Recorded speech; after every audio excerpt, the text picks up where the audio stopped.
Welcome to BBC London with me, Alison Earle. First this lunchtime, and a huge day for students across the capital as they find out their A-level results. Well, the picture here shows the number getting top grades is slightly better than in 2019, but it's down on last year when allowances were made for the pandemic. Thomas McGill has been to a school in Newham. After 2 years of hard graft, the results are in here at St Bonaventures in Newham and at thousands of other schools across the capital. It's just a beautiful day, and I'm so happy.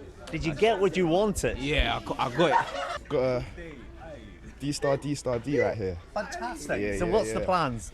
I'm gonna go to Aston, study business, computer and IT, and yeah. Plenty of smiles, among them Humera, who, after some sleepless nights and tough times, pulled it out of the bag. I never felt that much anxiety in my life. I was fully thinking I would get like C's or something. So then when I saw my results, I was like, what? Is it my paper? Like I had to double check. But yeah, it's good, I guess, yeah. Well, these A-level results, many of them still in the envelopes being collected as we speak, are the first qualifications these students are getting based on exams. That's because they didn't sit exams for their GCSEs due to the pandemic, and for some, that was a big concern. I was really worried because I didn't know what to expect, because I wasn't even used to the whole time frame side of it. I wasn't used to how it feels to be in an exam hall. We felt like we weren't prepared enough, because we didn't do our GCSEs properly. So yeah, it was also scary because we didn't have all the help that last year got. Tim Campbell from The Apprentice attended St Bonaventures before he was excluded. Now as Chair of Governors, he says it's not just those with top grades who can do well in life. There's some unfortunate cases of young people who don't get the results that they want. But the important thing to think about is that the actual grades don't define who you are. The decisions you make today are going to define who you are. And that's why we're here amongst the teaching staff at the school to really talk to the young people about making the right decisions now, regardless of what the results are. For now, though, the focus is simply to enjoy the summer ahead of whatever the next chapter holds for all these students. Thomas McGill, BBC London. Well, the wait is also over for those who studied T-levels. Their qualifications which focus on practical learning and were introduced in 2020. Now, at the moment, just a handful of courses are on offer. Alison spent the morning with students about to find out how they did. All right, question for you. Why am I standing in front of a toilet and a bathroom? It's because I am here at the Berkeley and Dagenham College at their construction workshop, and I've been given, a bit like Santa Claus, I guess a nightmare Santa Claus, for Jamie and Zlatan. I've been given their results envelopes, and they're going to open these in front of us. Are you ready? More than ready. Zlatan, how are you feeling? Can't wait. Can't wait. All right. So, Jamie, you've done a T-level in construction. There's your envelope. Correct. And Zlatan, it's production arts. Is that right? And the grades you can get are? It's between distinction to pass. Jamie, off you go. It would have been suspenseful enough without the camera in the face. Just putting this extra pressure on you. Yeah, thanks. All right, are you ready? I think so. All right, there it is. Oh, here we go. Oh, come on. Yeah, over the moon. Distinction. Distinction. Distinction. Well done, fantastic. Yeah. So what does that mean for you? I believe that's the highest grade I could have got for what I got within my core grade, and so on and so forth. And in construction, what do you plan to do now? So I've got an apprenticeship for project management and construction after this, because this comes with 3 A-levels attached. Right, Zlatan, are you ready? All right, I'm ready. All right. So production arts. Let's have a look. We brought you into this room, although you do not study in this room, to be clear. Right. Okay. All right, let's check this out. All right. 3 distinctions. Wait. 3 distinctions? 3 distinctions. So what does that mean for you then, and how do you feel? Well, so I'm very happy about this because apparently hard work pays off. So what will you now be doing after getting these results? What's your next step? I'm not going to university at this moment, but probably I'll get into the music theatre industry soon. We've got another 7 people waiting to get their results, and if you want to see what they're going to get, you need to tune in this evening on tonight's programme. Well done to them. Next, it's London's go-to destination for shoppers and a place to see the Christmas lights.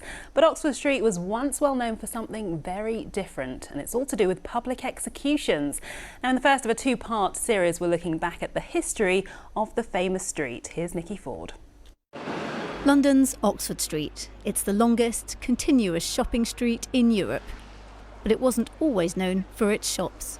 Well, from the 12th century, this used to be known as Tyburn Road, and that's because, ominously, it was associated with a gallows just on the corner here with Marble Arch.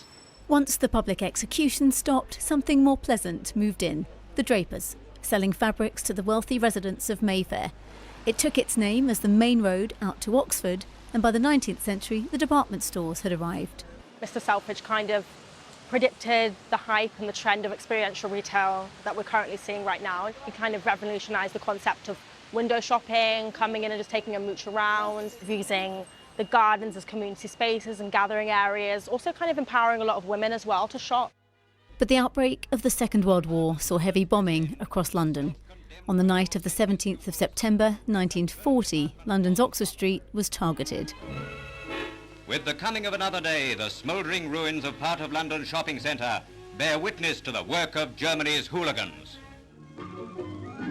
As London recovered after the war, shoppers began to return, and in 1949, clothes rationing came to an end.